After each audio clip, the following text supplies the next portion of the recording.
Sudah lebih dari 13 tahun Kawasaki mundur dari MotoGP dan sepertinya tidak ada tanda-tanda mereka akan kembali. Tapi pernahkah terlintas di pikiranmu, apa alasan sebenarnya di balik kapoknya Kawasaki berlaga di ajang balap motor paling bergengsi ini? Sampai-sampai mereka enggan untuk kembali lagi. Mari kita bahas di video kita kali ini.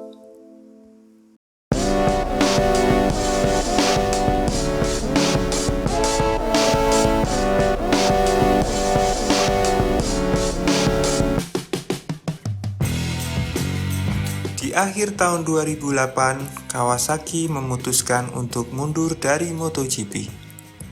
Keputusan pabrikan asal Jepang ini tentu saja membuat kecewa banyak pihak, terutama penggemar setia mereka.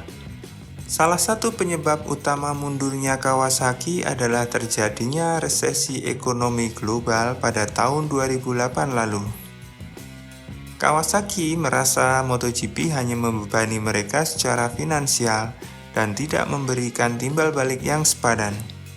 Ditambah performa motor yang biasa-biasa saja membuat Kawasaki makin mantap untuk mundur. Ini tentu saja sangat disesalkan oleh Dorna Sport selaku pihak penyelenggara gelaran MotoGP. Karena sebenarnya Kawasaki masih punya sisa kontrak sampai tahun 2010. Setelah berunding dengan Dorna, pada akhirnya di musim 2009 Kawasaki terpaksa tetap harus mengaspal.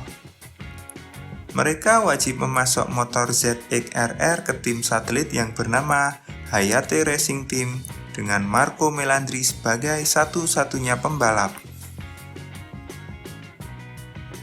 Meskipun hanya bermodal sumber daya yang seadanya, sebenarnya motor mereka cukup kompetitif. Terbukti dengan langganan finish 10 besar, bahkan mampu menyabet podium kedua di GP Prancis. Hasil positif ini tidak serta-merta membuat Kawasaki berubah pikiran. Malahan Kawasaki mengumumkan bahwa mereka hanya akan fokus balapan di ajang World Superbike. Mereka menganggap World Superbike jauh lebih berpengaruh pada penjualan motor ketimbang MotoGP dengan pengeluaran yang jauh lebih kecil tentunya. Keputusan ini bisa dibilang tepat karena dalam 10 tahun terakhir Kawasaki sangat mendominasi World Superbike. Mereka memenangkan gelar juara sebanyak 7 kali. Padahal terakhir kali mereka juara adalah pada tahun 1993 bersama pembalap asal Amerika Serikat Scott Russell. Yang membuat lebih fantastis lagi adalah Jonathan Rea mampu memenangkan gelar juara sebanyak 6 kali berturut-turut terhitung dari musim 2015 sampai musim 2020. Dan saat ini Kawasaki menjadi pabrikan tersukses kedua di World Superbike setelah Ducati. Mereka juga menjadi pabrikan Jepang yang paling sukses di ajang ini.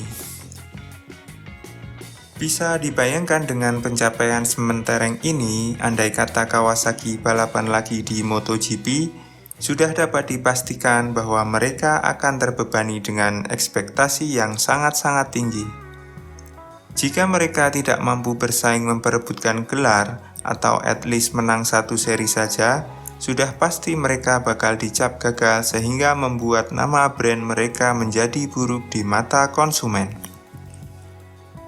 Perlu diketahui bahwa setiap pabrikan yang berlaga di MotoGP bisa menghabiskan dana triliunan rupiah tiap musimnya. Itu pun belum tentu menjadi jaminan mereka bakal langsung gacor. Perlu waktu kira-kira 1 atau 2 musim sebelum pada akhirnya mereka bisa bersaing di depan. Dan mungkin butuh waktu yang lebih lama lagi bagi Kawasaki untuk bisa merasakan keuntungan secara finansial dari keputusan berlaga di MotoGP.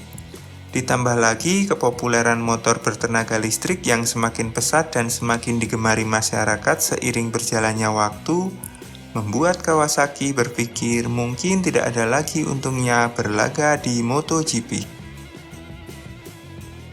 Ya, pada akhirnya MotoGP memanglah pertaruhan uang yang tidaklah sedikit.